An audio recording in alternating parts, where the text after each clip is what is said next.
So my roommate made up a game in which she sews together a creepy sock doll and pretends it's alive, a la Elf on the Shelf. And she asked me to join. I mean, would you play that game? Why not name the doll Chucky while you're at it? Right, so I played it. And let me preface this by saying, last I checked, I was of sound mind, accepting my dubious choice of major, philosophy, a degree that will allow me to think very deeply about the universe and my lack of employment in it. I am a scholar and a skeptic, and I wouldn't believe any of the account I'm about to give if I hadn't seen the doll move myself. The doll, or rather whatever evil force is moving the doll, it's real. It's walking around my house. It may or may not have disappeared our hamster, who often escapes her cage anyway, so, I mean, this could all be a coincidence.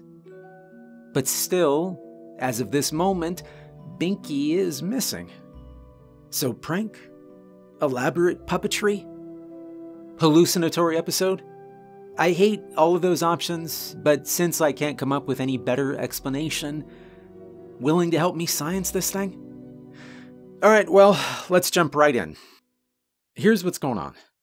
I, Plato, am a fourth-year philosophy student, a major that explains why I am still broke and single. I live in a house with 3 roommates, Karen, Binky the hamster, and Kurt. It all started a few days ago with Karen's fab new idea to promote her channel. Karen is pursuing her degree in motivational makeup tutorials and clickbait, or as she calls it, marketing. She frequently drags Binky and me into her ongoing quest for likes, shares, and subscribers. Now, as much as I want to criticize the modern-day scramble for clicks, the hamster has a lot of followers. Anyway, Karen opened her proposal with, "Hey, this year for Halloween, we should play the doll game." "The doll game?" I replied. "Yeah, the doll game. You know, it's like Elf on the Shelf, but you play on Halloween instead of Christmas, and you use a doll you make yourself." Huh, Elf on the Shelf. I'd rather play Sty on the Eye. You know, it's where I get a sty on the eye and I go to the doctor rather than having to play this game. And okay, in my defense, it is hard to come up with catchy rhymes on the fly, speaking of which. Okay, this game sounds up. You make it up. Is this for your TikTok? I asked. "No," she said, with huge doe eyes, lashes fluttering. I side-eyed her.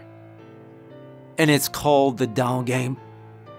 Doesn't it need a catchy name that'll let people know right away what it is? You know, like Elf on the Shelf?" "Doll in the Hall," she said. Folks, the brilliance that is Karen. "Yeah, sure, I guess for Halloween," I said, knowing we're in March, and I'd have a full 7 months before my required participation. This is a bad habit of mine. Present me often makes commitments that future me regrets.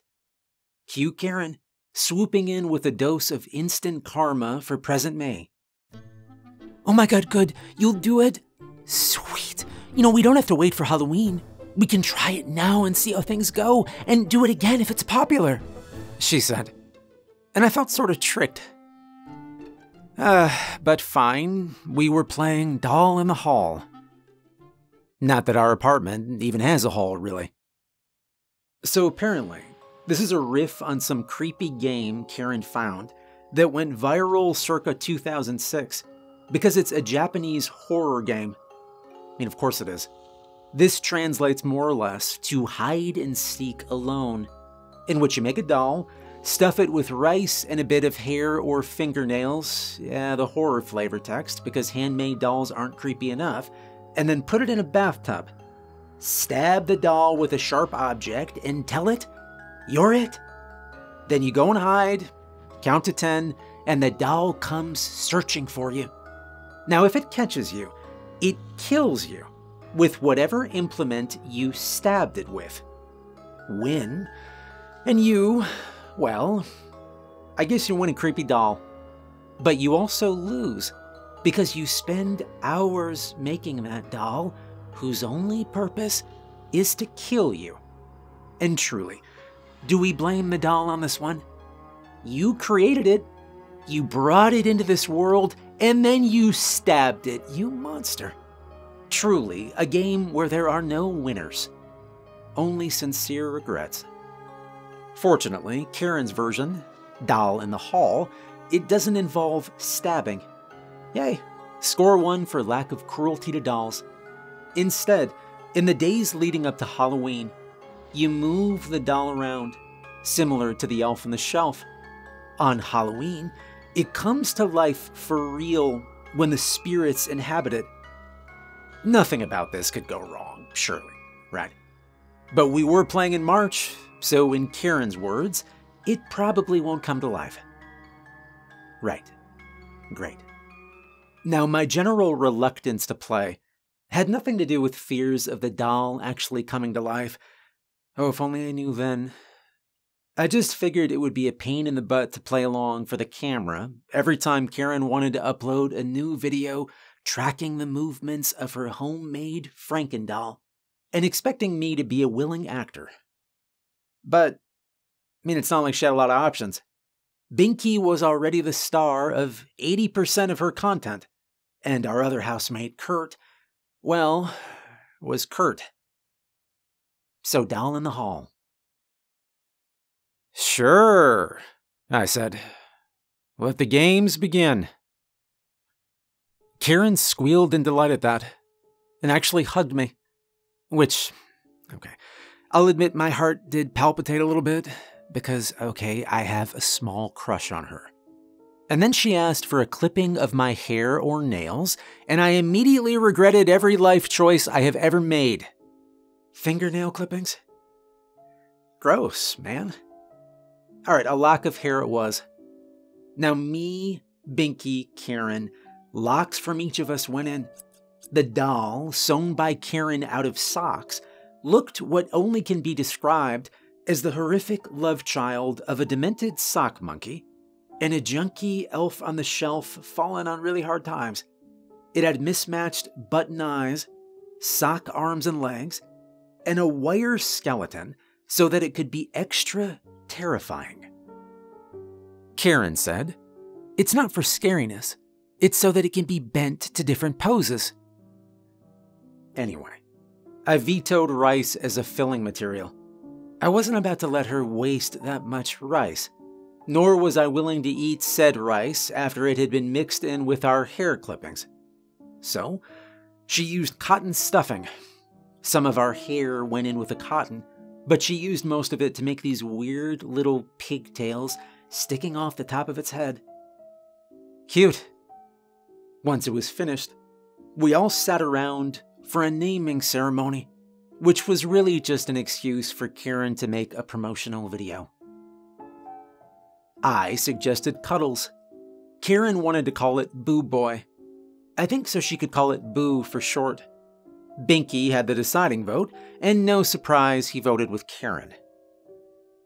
Boo Boy it was. The game begins. Boo Boy spent the next few days appearing and disappearing from various locations around the house. Karen generally played dumb, asking me in that same Bambi-eyed way she always did when lying. "Did you move, Boo Boy? I can't find him." Magnanimously, I played along. There was one day, though, where we really couldn't find him. I could tell because Karen came to me, asking where he was with a sly look. Apparently, she thought I moved him, and was getting more proactive about being in the game. I wasn't. Now, I may have volunteered like a reluctant audience member pulled onto the stage for a magician's act, but I had no plans to cross the line from audience participant to magician's assistant. I've seen what they do to those assistants when they bring them in the boxes and bring out the saw. When I did my usual stick of, "Gosh, where could he be, Karen?" and she realized I actually didn't know, she panicked. And it turned out it was Kurt who had him. Now, Kurt doesn't really interact with us, and he's not a student. As to what he does, mafia hitman, caveman method actor, head summoner for a cult bent on bringing a reign of supernatural terror into the world. I don't know, pretty much nothing would surprise me at this point. He showed up with Boo Boy in hand, demanding, "What the hell is this voodoo doll?" And I giggled nervously when he said that, while Karen took out her phone to film. Kurt snapped at her to get that camera out of his face and warned that it's a bad idea to mess with black demon magic. And then he stormed off, telling us he wasn't going to be involved in the game and he wasn't responsible for whatever bad shit goes down. Now, this was probably the most Kurt had spoken to either of us in a good 6 months, and I was a little concerned by this outburst. Not, again, because of any fears of the supernatural, but because I prefer to keep the peace between us. Also, it is his house. Karen, for her part, was delighted by Kurt's overreaction, and she shut herself up in her room with Boo Boy to make another video about it. So far, so normal. But then, last week, things started getting weird. For example, on Monday, I was sitting on the couch reading philosophy. No, I'm kidding. I was on TikTok watching people ascend mountains of milk crates. I'm part of the problem, aren't I? Anyway, I was lost in videos of people tumbling from crate piles like inept mountain goats, and Karen was trying various filters on Binky. Binky with bunny ears? Binky with human teeth? Binky with Karen's face. It was weird. Anyway, suddenly Kurt's door just bursts open. He throws Boo Boy at us, his voice shaking with fury. "I told you not to involve me in your voodoo shit. It's not funny. Next time either of you leaves this piece of shit dark magic thing in my room, I will rip it up and I will burn it." He slammed the door, and Karen burst out laughing. "Oh my God," she cried. "Oh my God, I wish I had that on video. That was so good." "Well played, Play-Doh. That was awesome." It wasn't me," I said, frowning. "Yeah, sure it wasn't, okay? Next time, tell me when you're gonna do that so I can record it, okay?" "Yeah, did you hear him? I don't think there's gonna be a next time if you want Boo Boy to make it to the end of this game. Also, it wasn't me," I said. "Sure it wasn't." She snickered and winked. Winking is something Karen does in her videos to try and look conspiratorial with the audience. Being the subject of a wink, it made me think that possibly she was in on the whole thing and she'd done it. Although, weird that she wouldn't have her phone ready to record. So after that incident, Boo Boy would periodically vanish and reappear in places that neither Karen nor I could explain. I assumed it was her doing, and she, presumably, assumed it was me. Now, none of the places were that unusual. We'd find him sitting on the shelf in our rooms, or in a fridge, apparently raiding the meat drawer, hidden under the bed with his arms propped under his chin so he could look out, or peeking up at us from a drawer that was mostly closed. He seemed especially prone to appearing around Binky's cage, but I assume that was just so Karen could get both Binky and Boo Boo in her videos. And then one day, Binky disappeared. Okay, enough is enough," Karen said, in a tone that indicated she was genuinely upset, though at the time, I had no idea why. "Where's Binky, huh?" "I don't know," I replied. "She's not in her cage?" "If she was in her cage, would I be asking?" "Maybe she escaped." "Look, the top is off the cage and the bedding is a mess inside. It's obvious she was chased around by someone trying to grab her. Where did you put her?" she asked. "Okay, I don't know why you're coming at me. Maybe Kurt let her out for some reason, alright? Look, it was not me. Kurt's out of town. He left yesterday, remember? Binky was still in her cage. I didn't remember. Kurt leaving for a week or two at a stretch was not unusual. I didn't bother to keep track of it. But Karen would not back down. She genuinely thought that I stole her hamster, and possibly even did something to her. Why would I hurt Binky? I'm a vegetarian. I can't even watch movies where animals get hurt. A horror movie where the cat yowls or the dog runs out barking and then yelps in pain. I'm out. And I told her this, and Karen shouted, "Okay, enough. So did you take her to liberate her then? Because you hate cages?" "You're being ridiculous," I told her. Which wasn't my most diplomatic, but I was feeling defensive. I don't lie. I never lie. And I wouldn't liberate a domesticated hamster from what is honestly a pretty cushy life, even if Binky is an unwilling social media star. Like most influencers, she'd never make it in the wild. I pointed this out to Karen, but she was hysterical, worried about her Binky, and retreated to her room crying. And I felt bad for a few moments. In my attempt to diffuse her accusations with humor, I might have appeared to make light of the situation. In fact, I was very worried for Binky too. I looked over at Binky's cage and froze. There were 2 button eyes looking out at me from the edge of the bookshelf beside the cage.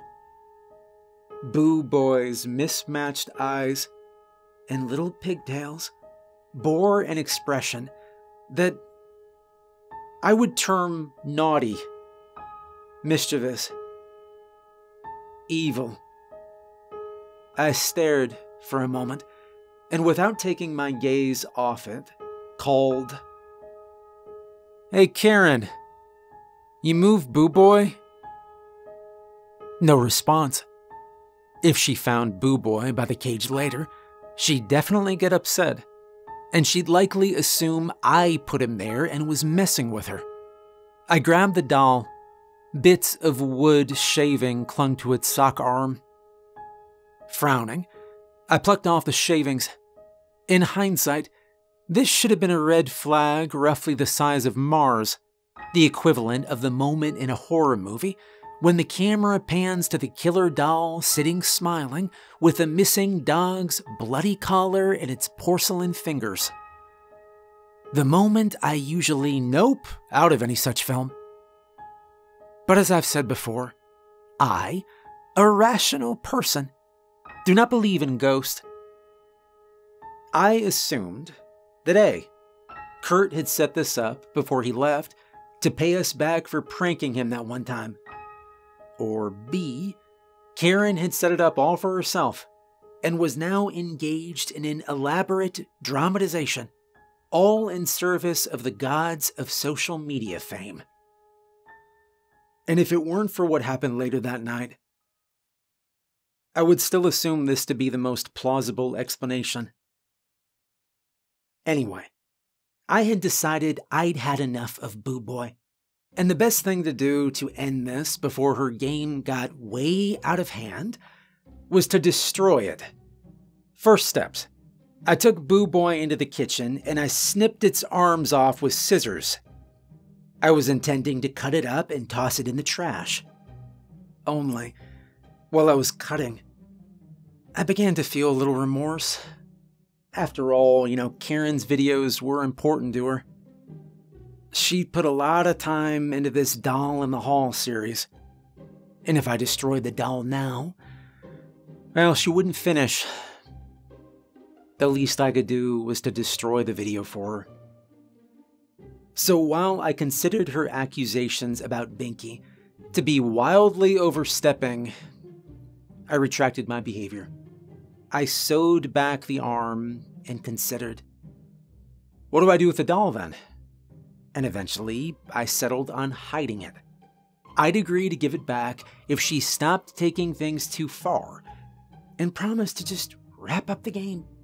So I hid the doll inside a lockbox with my birth certificate, social security card, and other docs, a place Karen wouldn't dare search, and from which Boo Boy could not escape.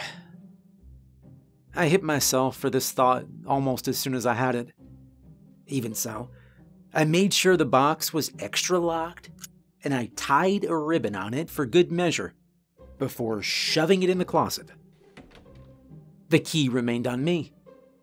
Karen was still holed up in her room, and I could hear her making a video about Binky's disappearance and asking her followers for advice. This seemed to confirm my theory that the whole thing was an elaborate circus act for clicks. Presumably, she'd blame the doll later, and the show would go on. Great. Anyway, I buried myself in my readings, and I thought nothing more of it that night. Eventually, I went to sleep.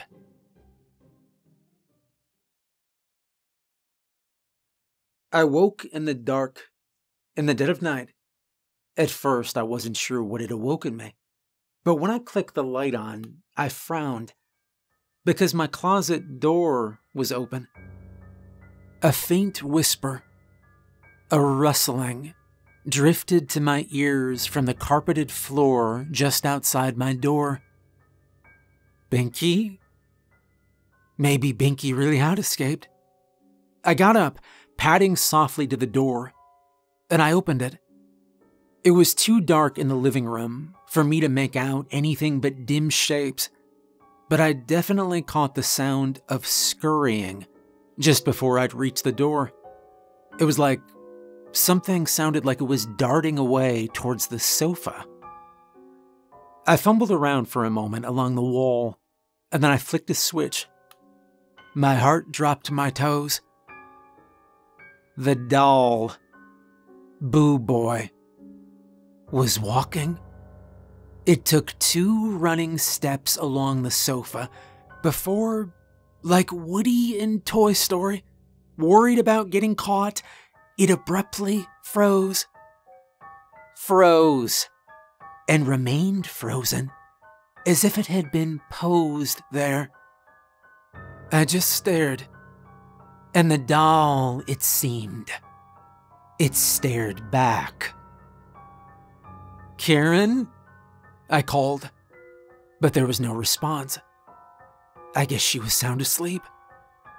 I strode over to the doll and snatched it up, half expecting it to come to life and writhe like a viper in my grip. But it was just a doll now. Its button eyes, though, they seemed to be watching me. Okay, just my imagination, I told myself. I stepped to Karen's door and knocked, and when there was no response, opened it to soft snoring. Definitely asleep. There was no way she could have moved the doll and dashed to her room and into bed without me seeing. There'd been no one in the living room. No one at all. Just the doll. I flicked on Karen's light switch, thoroughly spooked. What's going on? Karen said. She asked if I'd found Binky. I told her no, and then I told her what I'd seen, and her eyes grew wide with fear. No, of course not. With delight. And then she got out her phone to have me do a freaking interview. My co-star Boo Boy alongside me. But the walking, it was real. I swear to you, it was all real. And I need your help. Karen won't give up playing this game with Boo Boy, and Is it crazy that I think this might be dangerous? I mean, what do I do? Resolving ethical conundrums is supposed to be one of the few things my philosophy degree is useful for, but philosophy doesn't really cover, paranormal puppetry After footage of the doll walking through our apartment went viral, people responded with many sensible suggestions, which I do wish I'd followed. Instead, I followed my housemate's much less sensible suggestion that we continue to play Doll in the Hall. Alright, so before we dive into this tragi-comedy, an important update. We found Binky, skittish and shaken, but otherwise okay. So for those of you whose greatest concern during the previous post was entirely for the hamster, rest easy. There's no animal endangerment this time around. We sent her to stay with Karen's sister. Do I blame you for being more concerned for a hamster than for me and my fellow humans? No, I do not. On this, you and I and Karen are in complete agreement. No one had better mess with our little Binky Poo. Not to be confused with Karen's other boo, the rag doll of nightmares. Now, on to the big bad boo. The situation. It all started out like a wacky sitcom. Cue title credits for Boo Boy and Me, in which the possessed sock doll wanders around the house, engaging in increasingly wacky hijinks, to which my housemate Karen is always oblivious, much to the exasperation of yours truly. I swear he really moved, I say, mugging for the camera. Insert laugh track here. Now, these sorts of scenarios are so played out, I can't even watch them on TV without groaning. Thus, I cannot even begin to express the frustration of having to play it out in real life. Nor can I count how many times I lay on the couch with my arm flung dramatically over my face, wondering if I'd lost my marbles, and thinking about my options. Contacting the Catholic Church, prayer, exorcism, skipping town and joining a commune in the woods. For example, the morning after my previous post, I was just grabbing more granola from the pantry when motion in my periphery caught my eye. Boo Boy. It came strolling casually out of Karen's room. Can you believe that? I exclaimed as I dropped the granola and pointed, and Boo Boy froze. Karen looked over and laughed. Good one, Play-Doh. Insert laugh track here. This went on for literal days. And then on Sunday, I was in the middle of cleaning dishes when Karen's ear-splitting shriek launched me so high I practically hit the ceiling. I dropped the plate into the sink and I rushed into the living room. Karen stood with her hands over her mouth, and she pointed at Boo Boy, frozen in the middle of the floor, mid-stride. He moved, she said. Yeah, I replied. That's what I've been telling you. This thing's moving. It's freaky as shit. You know, we should probably destroy it. What? No, she squeaked. He's our baby. Our what now? She snatched up the doll. Excuse me. This is your horror baby, not mine. I take no responsibility for this. It has your DNA, she replied. Your hair and Binky's. All three of us. Okay. First, I'm not sharing maternity rights with a hamster. And secondly, that thing, it's not a baby. Oh my God, you know what? I have to catch this on video, she said. Karen, do you not see how freaky this shit is? But she was already racing to get her phone. Cue interview of me, again, verifying what she observed. Boo Boy, the monster love child of two humans and a hamster. strolling around our living room like some sort of discount Chucky.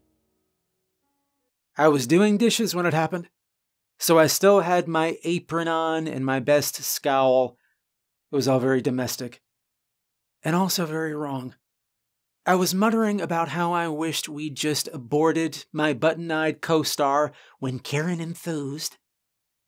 We should set up cameras with motion sensors. You like science, right? Like, shouldn't we science it? Yes, I do like science, but I also like being alive. And I especially dislike possessed dolls running around my home. Okay, didn't you base Boo Boy on some Japanese game where the doll tries to kill you?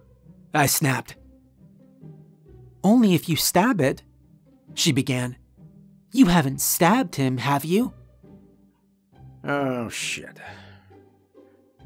Wait, you stabbed our baby? I mean, not exactly. I guiltily explained about cutting its arm off and then sewing it back on. Oh, well, I'm sure Boo Boy understands. Like, if he were to snip off your arm, he'd probably sew it back. Karen began. I'm kidding. Besides, how's a doll gonna harm you? He doesn't even have fingers. He can't hold anything. Yeah. He doesn't have muscles in those little sock legs of his either, but seems to be ambulating pretty well. Come on. He hasn't behaved in any bad way, has he? She said, waving him at my face. This could be huge. Actual evidence of supernatural phenomenon. Like, you and I and Boo Boy could change the whole world. We'll be famous forever. And look, if it gets dangerous, we'll destroy the doll, I promise. Just 2 days. We just need video. In the end, I agreed to her request that we continue to allow Boo Boy to wander unrestricted around the house because, and hear me out here, I'm an idiot. Now, before I explain how everything went predictably and horribly awry, a bit more of my motives and methodologies. Once upon a time, I was contemplating a career in veterinary medicine, and before anyone questions why I made the terrible decision to switch to philosophy, no, it's not because I enjoy being poor. I've mentioned before, I think, my reaction to the sounds of animals yelping in pain. It's why I noped out of the major, and instead into one where I get to think about such profound questions as, what is pain? How intensely do animals feel pain? So, anyway, based on my dubious credentials of having finished 1/10 of a zoology major, I decided to begin our scientific inquiry with the question, is the doll moving or being moved? That is it sentient, feeling, reasoning? And before we rush too far along this track, whoa there, let's not put the carts before the horse. Okay, so I, a zoologist, know that even the lowliest life forms exhibit a reflexive response to pain. You or a fruit fly, you yank off one of your limbs and you writhe. Boo Boy does not seem to react to such stimuli. So, it is likely that Boo Boy is not of its own volition moving, but rather, it is being moved, and the manipulating force is invisible to the naked eye, and thus likely unobservable on the visible light spectrum, making the pet cams I purchased unlikely to capture evidence of it. But we can at least document its manifestation through its manipulation of Boo Boy and potentially other objects.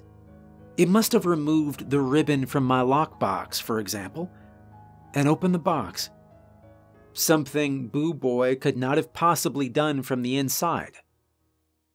I tried sharing my brilliant observations with Karen, but she said she'd leave the nerd stuff to me.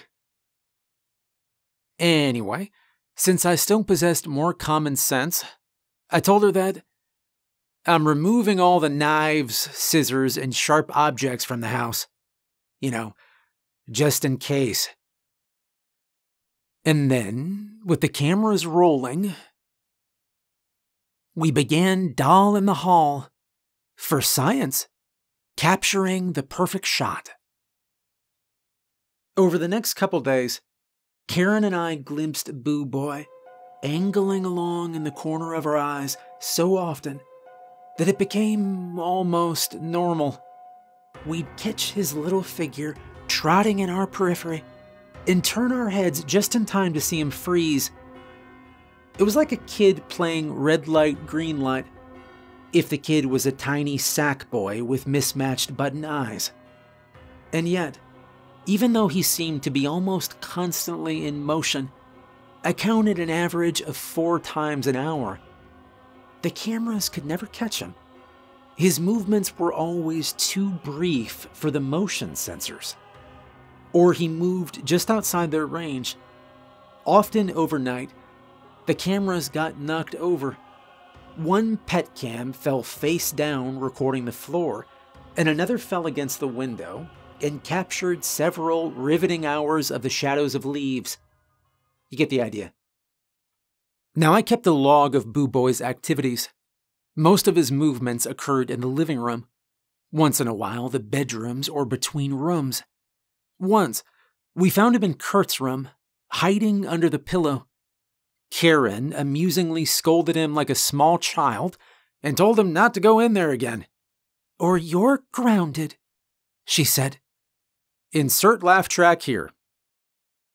It was a very good thing Kurt was out of town during our little Boo Boy and Me sitcom, because he likely would have flipped his lid. In fact, it was imperative we wrap up filming before he returned. But when yesterday afternoon we surpassed the 2-day mark and no footage, by mutual consent, we continued the game. And then it happened. Karen was on her phone late last night, doing one of her shoots in her room and talking about Binky. Apparently her followers have been hankering for more hamster vids, when she glimpsed Boo Boy and swiveled. She actually videoed him, walking 3 whole steps. It was the perfect shot, and it immediately started to go viral. You may have noticed. If you tried to search for the video, it's gone now. Almost as soon as it started racking up views, it got taken down, and she deleted her account. Well, more specifically, I deleted her account because of what happened next. So Kurt came home within about 20 minutes of Karen posting our video of the doll, Boo Boy, toddling around, and predictably lost his shit. He threatened to kick both of us out unless Karen destroyed both the video and Boo Boy, who was suddenly nowhere to be found. Karen physically blocked Kurt from entering her room to search. Bold of her, really, given not only is the man twice her size, but we have an ongoing bet about whether he's ever buried anyone in his backyard. She shouted that she wouldn't take down the video, but would call the police if Kurt entered her room, and then slammed and locked the door. Kurt swore and kicked the sofa. "Hey, come on, man, chill," I said. "Do not bark orders at me in my own house. You unleashed bad mojo, man," he replied. "Come on, man, it's just a doll," I began. "Just a doll, huh? You are playing with fire here, and you don't even know you're already burning," he said. He jammed his finger at me. "Well, I'm not going to be collateral damage, man. If I so much as catch a glimpse of that thing toddling into my room, I will break its little legs, and then I will break your little legs, and then I will throw you both out on your asses onto the street, to live in a box together, begging for money with your broken little legs. You get me? Wow. Honestly, I had to admire the guy's eloquence. I mean, dollars to donuts, he'd really do it. But hey, this dude could sure turn a phrase, huh?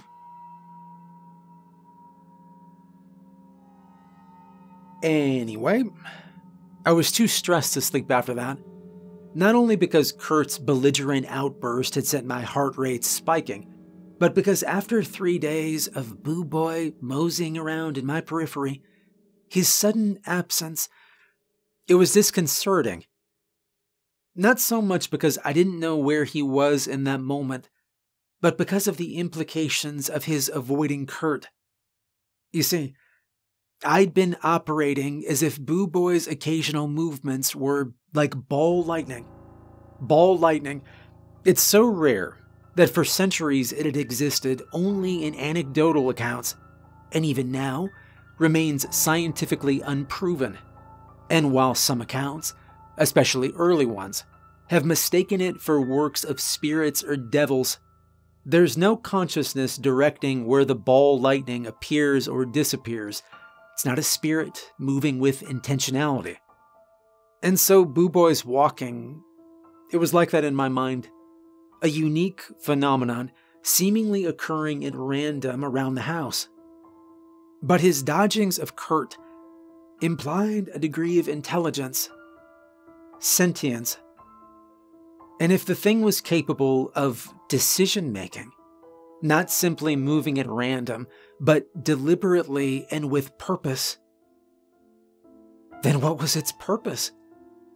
This is the question that suddenly, very deeply, chilled me. And as I settled on the sofa, I began to wonder if, in my mad quest for science and Karen's for clicks, maybe we'd gone too far. When I skimmed my documentation of Boo Boy's movements during Doll in the Hall, I found that I'd complained about Kurt's caution as overreacting, but I put down Boo Boy's walking all around our house as normal. Yeah, okay, my bad. My judgment may have been clouded. And it's possible we might have slightly lost touch with reality. Passed bananas and gone full fruit salad. Boarded the crazy train, man, commandeered it, and conducted it right off the rails. But now that I was searching for evidence of intention, I found that there was nothing in Boo Boy's movements to support that hypothesis. None, save for the one single obvious choice: never to move when directly observed by us or by the cameras. Oh my God. The thing understands cameras. Kurt's warning came rushing back to me. You're playing with fire, and you don't even know you're already burning. And so, it was partly because I was too creeped out to sleep, partly to keep an eye on things, that I stayed out in the living room, turning off the lights so as not to bother my housemates, leaving only the soft glow of the bathroom nightlight.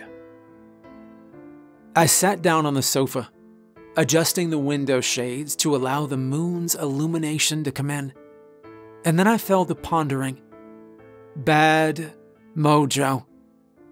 So there I was, mulling over the mysteries of existence. And then I saw a shadow in my periphery. I raised my phone before I even really noticed what it was. It was no larger than a cat, but more like a monkey in its movements, toddling out across the carpet towards Kurt's door with a whisper of fabric. Boo Boy? I opened the camera app. Boo Boy had its back to me, and I don't think it had noticed me. When I clicked, a blinding light flared just for an instant. Boo Boy's head turned. So in that moment of the flash, the doll's button eyes appeared to be staring right at me. As the light faded, I heard a quiet patter back towards Karen's bedroom. her door clicked shut. Apparently, Karen was still awake, because a moment later her door opened and she slipped out. "Did you see Boo Boy?" I asked. She nodded. I was fumbling with my phone, trying to open the image I'd taken, and as soon as I did, I froze. "What is it?" Karen asked. I don't know quite how to describe the picture. It'd be easier if I could post it. Only, I don't have the picture anymore for reasons that I'll explain. Honestly, I probably shouldn't even describe it to you. Not to be a tease or anything, I will describe it. I didn't bolster myself with 6 cups of coffee just to not write about the pivotal moment. But I will save it for the end, and I'll put a warning it's coming. That way, if you want, and if you're wise, you can skip it. According to Karen, looking at the image was the mental equivalent of taking acid, like the beginnings of a bad trip. Nausea, dizziness, hallucinations.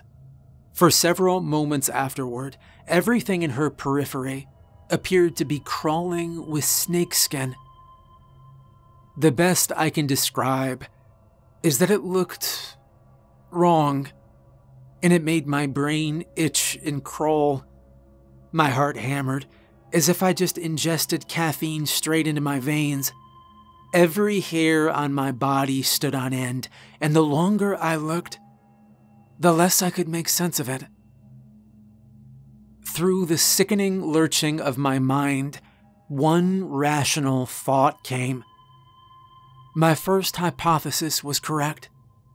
Boo Boy was being moved, manipulated by a force that hadn't triggered the motion sensors, but caught in the flash. It's like it was taken by surprise, unable to camouflage itself. Sudden terror struck me like a sucker punch to my gut, my nerves jangling and then tightening, like violin strings ready to snap on the next note. We were both still staring at the picture when Kurt's door slammed open. "I can hear you two whispering. What the hell's going on?" Karen and I just looked at him, like 2 children caught red-handed over a broken cookie jar. Karen started to tell him it was nothing, but I showed him the picture. "Oh my God," he said, flinging one hand up to cover his face and the other to shove my phone away. "My God." "Pretty sure he's not part of this," I said. "Plato, can you be serious, please?" begged Karen. "I am serious." "You need to burn that doll now," said Kurt. "Okay, just wait, okay? Wait," snapped Karen. We all started to talk at once, but Karen shouted us both down, saying, "Will you just listen? We have to do this the right way. If we just burn it, we might unleash whatever this thing is. We have to do what she says." That shut both of us up. "Who the hell is she?" demanded Kurt. And for once, I was in agreement with him. Karen flipped on all the living room lights, opened up all the messages on her phone, and introduced us. All aboard the crazy train. Karen's video had swiftly racked up thousands of views, including one by a woman who went by the handle of Psychic Death Lady 123, a self-proclaimed expert in dark summonings. She'd messaged Karen and told her she must get rid of the doll before the possessions advance further, or the thing manipulating the doll would come for us. Karen hadn't fully believed her, but had nonetheless been in the middle of listening to her instructions on how to perform a cleansing ritual when my flash had caught the picture. I had my doubts about this so-called spiritual expert, whose primary credentials were beady eyes, an exaggerated British accent, and jeweled rings on every finger. But in a video call with Karen, she asked right off the bat about the game and who the players of our game were, proving that she had at least some rudimentary knowledge of our situation. Or she at least knew how to Google it. Still, not like we were going to find a better paranormal puppetry expert on Yelp. Psychic Death Lady 123 instructed us to begin by deleting all photographic and video evidence of the doll. Why? I asked. Cue warnings about how the doll serves as a token to which the spirit could bind itself in order to manifest in the material realm. Supposedly, the spirit could use images as substitutes for the token if players were close enough in proximity to form a psychic link. But if we deleted everything, the spirit would have nothing to latch onto. The players, Karen, I, and Binky, yes, even the hamster, could then burn the doll in order to end the game and force the spirit back to the spectral realm. While Karen drove to her sister's house to pick up Binky, Kurt and I searched for Boo Boy, whom we found tucked into Karen's bed covers with his head on the pillow, as if he were sleeping like a little good boy. Good grief. Less than an hour later, we gathered around the fire pit outside. From an iPad propped on a log, Psychic Death Lady 123 guided us through assorted rituals involving various symbols and invocations, and what I later found out was a $500 call. Apparently, there's an after-hours upcharge. Since Karen was holding Binky, the honor of closing out the game fell to me. Okay, friends, this has been fun, but we are now officially... Hurry up, Kurt interrupted. Right. Okay, so, thanks for playing Doll in the Hall. Bye-bye, Boo Boy, I said, tossing the rag doll into the flames. GG. A horrific screech lit up the night then. The doll's limbs curled and turned black, and the little pigtails of hair made from my, Karen's, and Binky's locks sizzled and puffed into smoke. All three of us stepped back from the flames and covered our eyes, and soon there was only ash. Game over. And there you have it, folks. It's been one heck of a wild ride, and I'm a day late updating because this post took so long to write, but we have officially concluded Doll in the Hall. I'll update again if any weird craziness happens, but since we have obeyed the undeniable expertise of Psychic Lady Death 123... Okay, so update. First off, let's get one thing out of the way. The sock doll itself has not come back.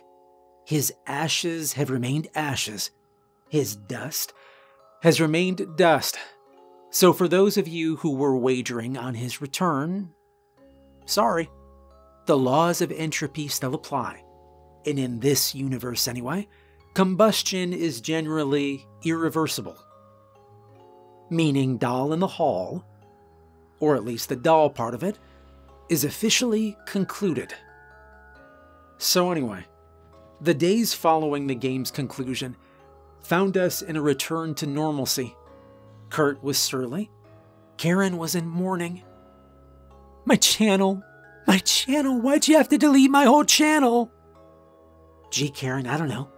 Maybe because you summoned a demon, and we'd all like to live to see another day. Anyway, life returned to status quo, and to be honest, I sometimes missed seeing glimpses of Boo Boy trotting along the corner of my eye. I know. You don't have to remind me what was puppeting him.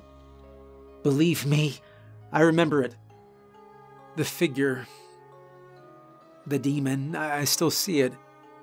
And I remember Psychic Deaf Lady 123's warning.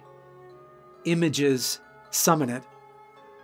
And I worry that as long as I remember it, there's a chance of Boo Boy, that is, the demon that was puppeting it, coming back.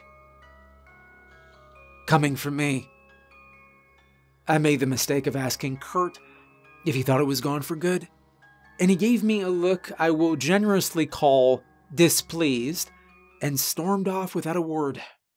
A couple hours later, Karen and I each received an email from him informing us that he will not be renewing our leases. Go figure. And while inconvenient, I don't entirely begrudge him this stance. I mean, Karen and I brought a freaking demon into his house, and it may or may not have been moseying towards his room to kill him when we caught it in the camera flash. So, fair. It's fair. Anyway, final bit of back to normal news. Binky's back with us. But Binky bit Karen. Now, a hamster biting is not exactly newsworthy. Binky is pretty mellow as far as her species goes, but does occasionally get in a mood, especially if Karen feeds her too late, or picks her up too much, or if Binky just, is generally feeling bitey. Happens to the best of us. But after the bite, Karen yelped, and then set her hands on the cage, staring down with such a wrathful expression, I stopped in my tracks. I was bringing coffee from the kitchen to the sofa in the living room. I thought for a split second I might have to do something, and then Karen turned away without a sound, walked into her room, and shut the door. Odd. Very odd. Under normal circumstances, I'd dismiss this interaction as Karen also being in a mood, but after the events of the past week, I was very vigilant for anything even slightly awry. Karen's normal reaction to Binky biting is to yelp and then scold playfully, often with video. Guys, oh my gosh, Binky is being extra today. Binky, you want to say sorry? She never not reacts to something, especially not to Binky, star of 80% of her content and the primary source of clicks. Especially with Boo Boy gone now. Concerned for her, I knocked on her door, and hearing no response, I knocked again. Finally, I opened the door, and Karen was sitting at the desk. Just sitting, staring, doing nothing. Staring at her mirror on the vanity, at her own face, as if she didn't recognize it. Karen? I said. Everything okay? Her head snapped toward me. Her lips curved up, but it was a smile at her mouth only, almost as if the corner of her lips had been pulled up by invisible fingers. She seemed to struggle for words before saying, "A-okay. Binky. Binky," she said again. Yeah, sure, Binky. She bit you, huh? Everything A-okay, she replied. She grinned and raised her hand, making the A-okay sign with her thumb and forefinger. But this was clearly not A-okay. She was either possessed by Boo Boy, or else this was another attempt to start up a new channel in which she herself became the main attraction and videoed her jumpy housemates in a scary prank. I noticed that she was in fact videoing me, which lent some credence to the idea I'd wind up on whatever new channel she was making as some sort of sap that got caught up in her act. It struck me as very cold that she'd do something like this right after all that creepy stuff we went through. Though Karen was nothing if not efficient in her self-promotion. Okay, look, I'm tired, I began. Can you just cut the act and be normal for a bit? And also, turn off your phone. I don't want to be on your channel again, okay? Her smile vanished, and she nodded somberly. Yeah, sure. I'm tired too, okay? I narrowed my eyes at that. That sounded more normal, but not quite normal. I held out my hand. Can I borrow your phone? Yeah, sure. She picked up her phone and handed it to me, and then turned away and crawled into bed. You're, not getting up? I asked. I'm tired, she replied. Okay.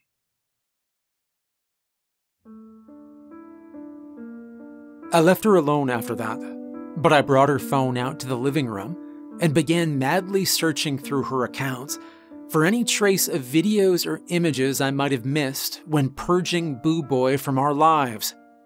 Nothing. Was she just having an off day?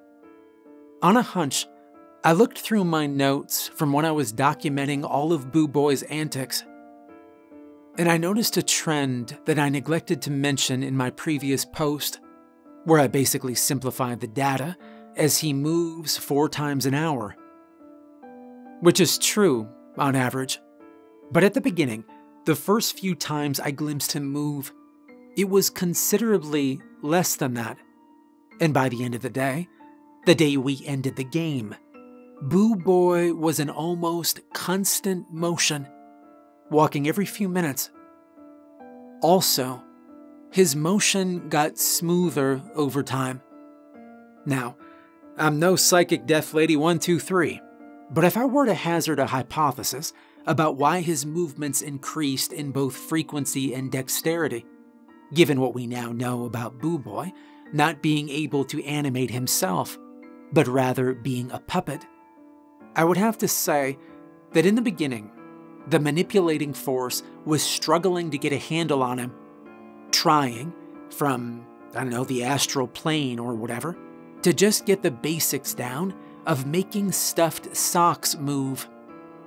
And as its control became more fine-tuned, it became able to move its puppet longer, more often, and with more precision. But that's the rub, isn't it?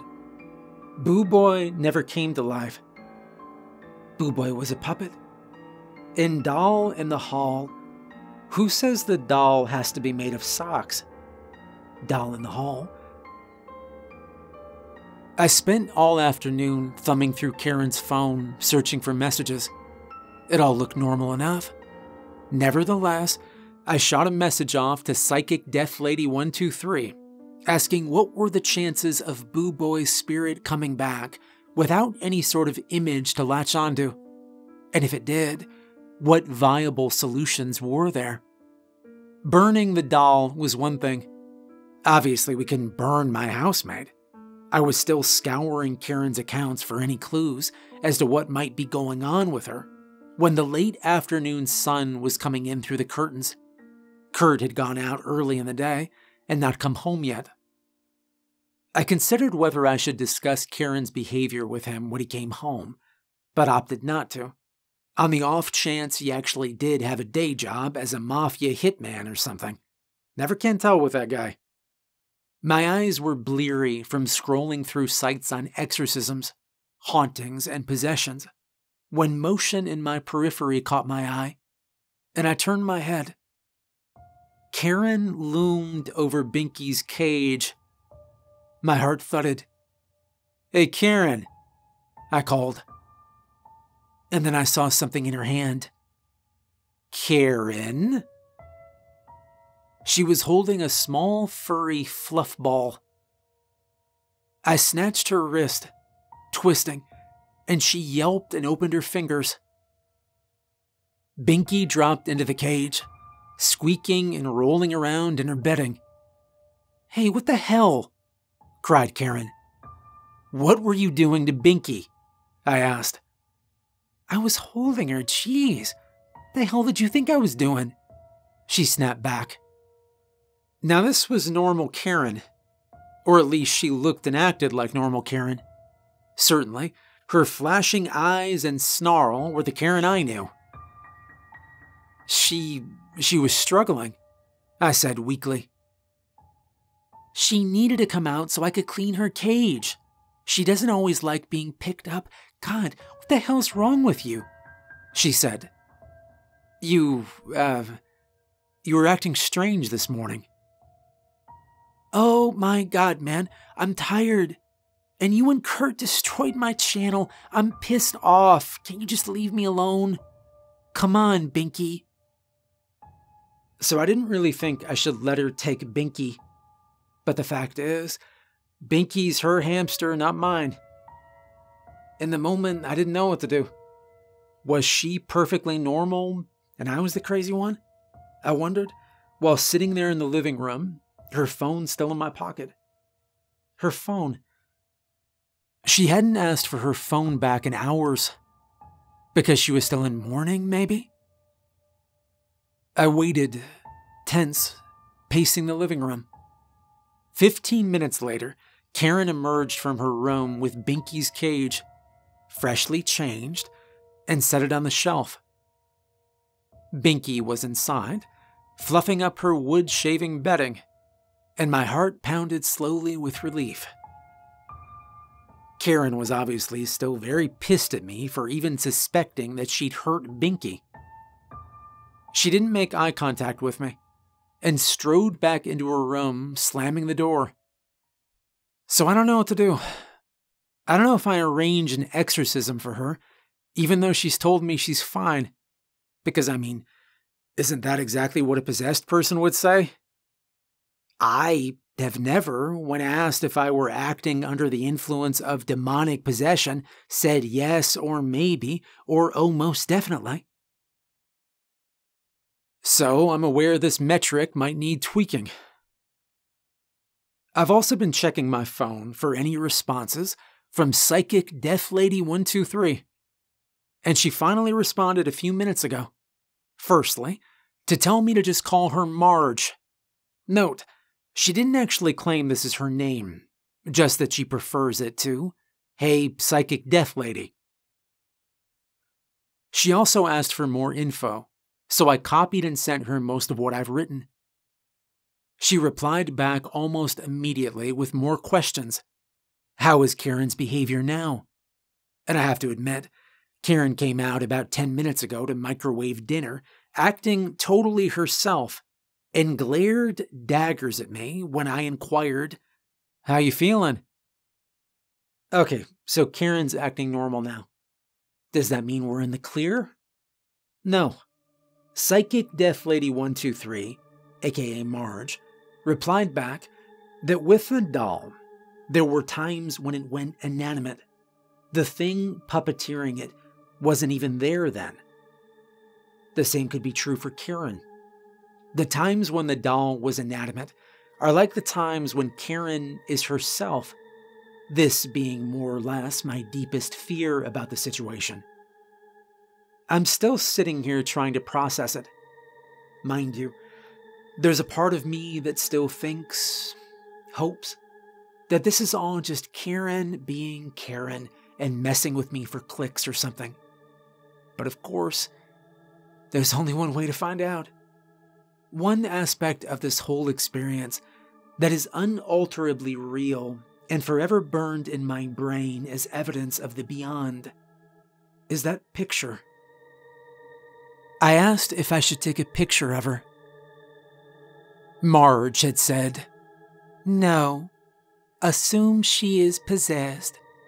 Do nothing, but put the hamster somewhere safe. I will be there tomorrow. 500 for examination, 1,200 cleansing, 2,500 exorcism, or all three for 3,500. Wow, what a racket. Her in-person prices are sky high compared to Zoom. I'm pretty sure I'm being taken advantage of, and I almost wrote that back. But I weighed my options, ongoing paranoia for myself and Binky, and the possibility of an untimely, horrific death. or a one-time payment to a possible huckster. Okay, I said back, 3,500, let's do it. Marge replied, Done. Send hamster away. Do nothing tonight. I'll be there at 2 p.m. I replied back, I can't wait. My sarcasm was lost on Marge, resulting in an ensuing back and forth in which she asked why I couldn't wait and told me she could be here sooner for an additional 2K. And I tried to explain the definition of sarcasm. I think I just pissed her off. Anyway, she's on for tomorrow. And now that I've said this, I do feel a little better. I mean, I definitely can't afford that much. Probably going to have to wheedle Karen into helping with the cost, which is going to be a very awkward conversation. But hey, it could give her some great content for her channel. Shit, I can't think. I'm having a panic attack. I shouldn't have made all those jokes. Do I leave them? Does it matter? I don't know what to do. Okay, this is what happened. I'm just going to tell you. I just found Boo Boy. Not the doll, a drawing. A pencil sketch in Karen's notebook. I'm guessing she drew it after we already burned him, because it says, Boo Boy, RIP. She probably thought that a drawing, since it's not an exact replica like a photo, wouldn't count. God, Karen, how could you be so stupid? Okay, I can't blame her, but here's my supposition. And I hope I'm wrong. Please let me be wrong. See, Boo Boo was not just made from our socks, but also from clippings from our hair. Bits of us. And Karen herself stitched him together. And this is a bit me spitballing here, but I think the act of creating him, of hand-making him, is part of what bound the entity to us, the players. Marge said an image could be used by the spirit as a substitute for the token. Now, a drawing may have the exact details that a photograph has, but like the original Boo Boy, it's handmade, personal. This would make a drawing even more powerful as a substitute than a regular image. Oh my God. I can't. I just can't. It's a shame that Karen is so artistically talented.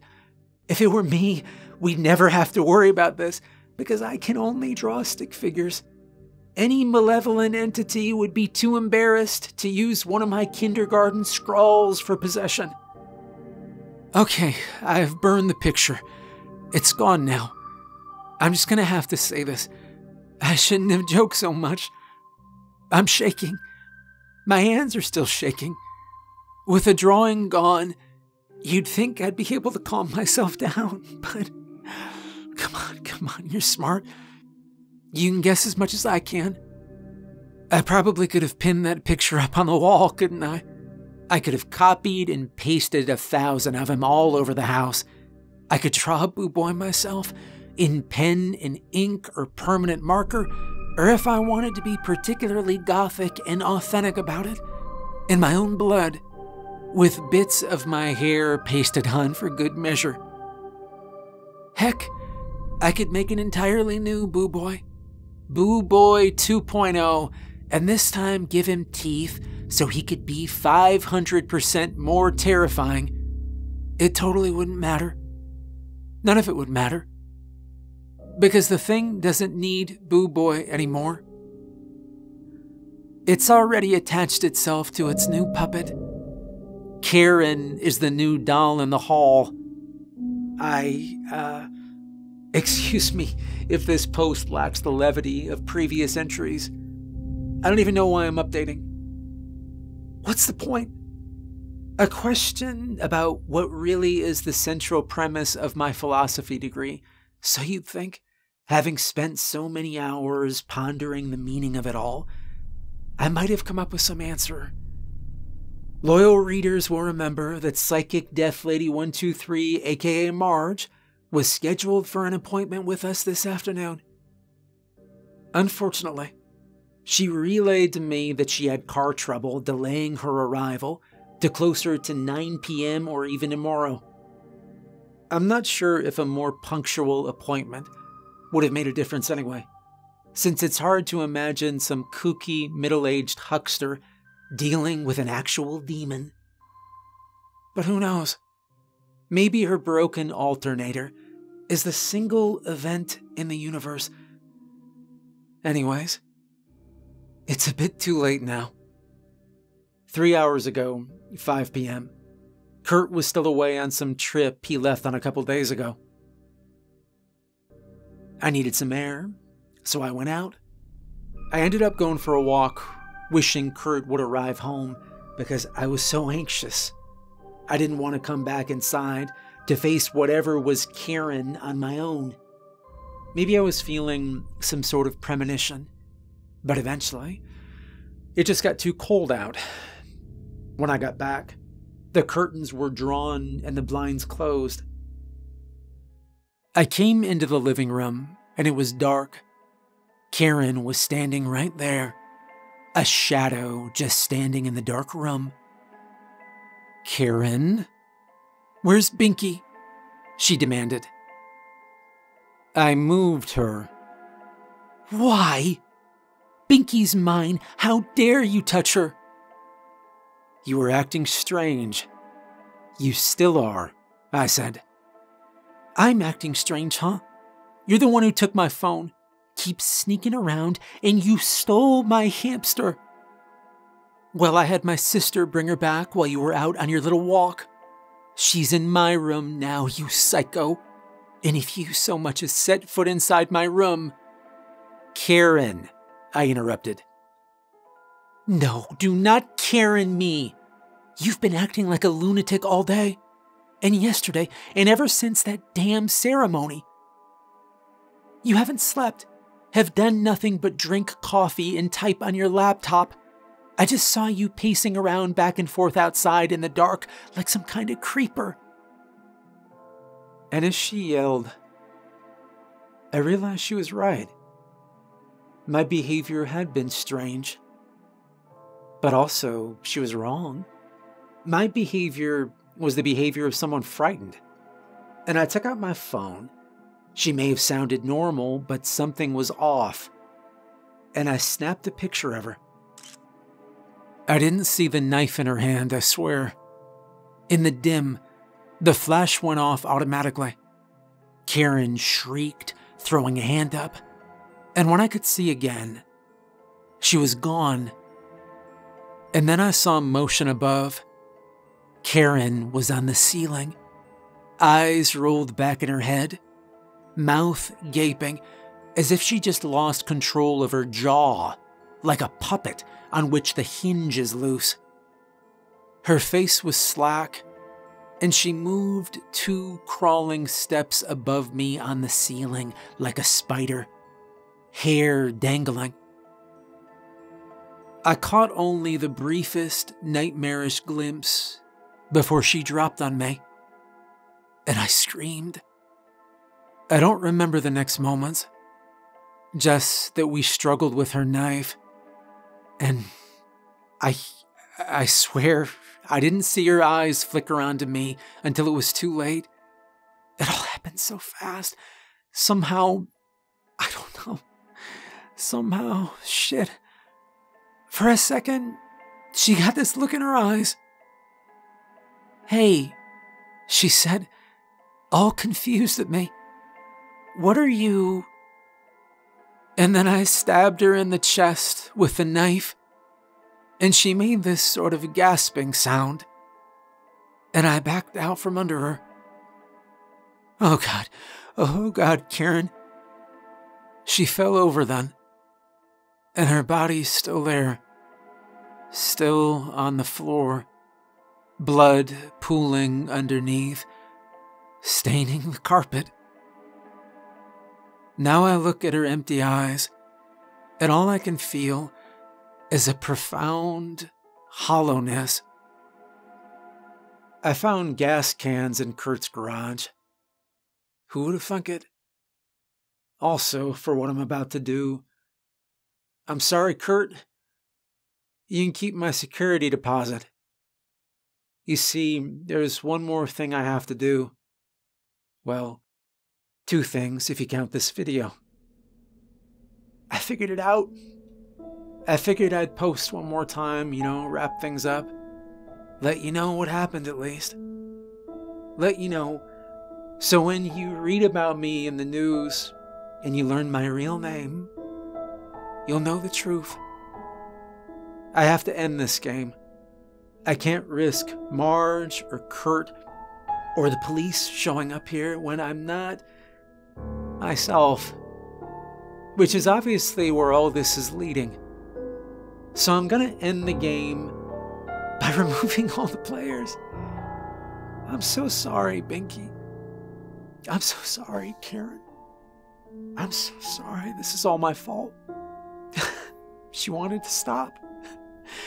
After I'd set up the cameras and Boo Boy was walking around, she got nervous and she thought about ending it. And I wanted to get proof so badly. Look, Karen, you yourself said this could be the greatest discovery of all time. Let's just get some footage.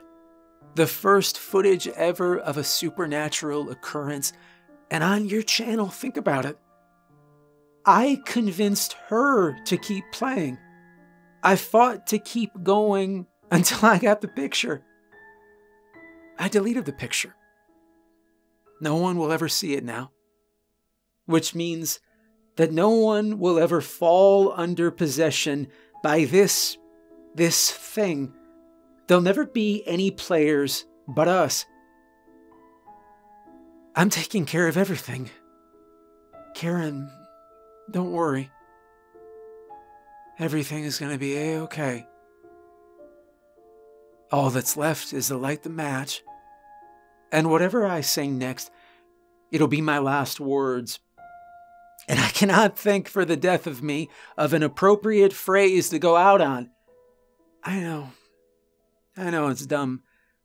I have spent much of my life staring at the screen, trying to come up with some perfect final line. Plan your last words early, kids. This video is ready to go, and most of the links updated. The last ones I'll do once it's up. Shit. At this point, I'm terrified. So I'm gonna hurry up, and I'm just gonna do this thing. I'm gonna light it up. This experience has sucked, by the way. 0 out of 10. Would not play again.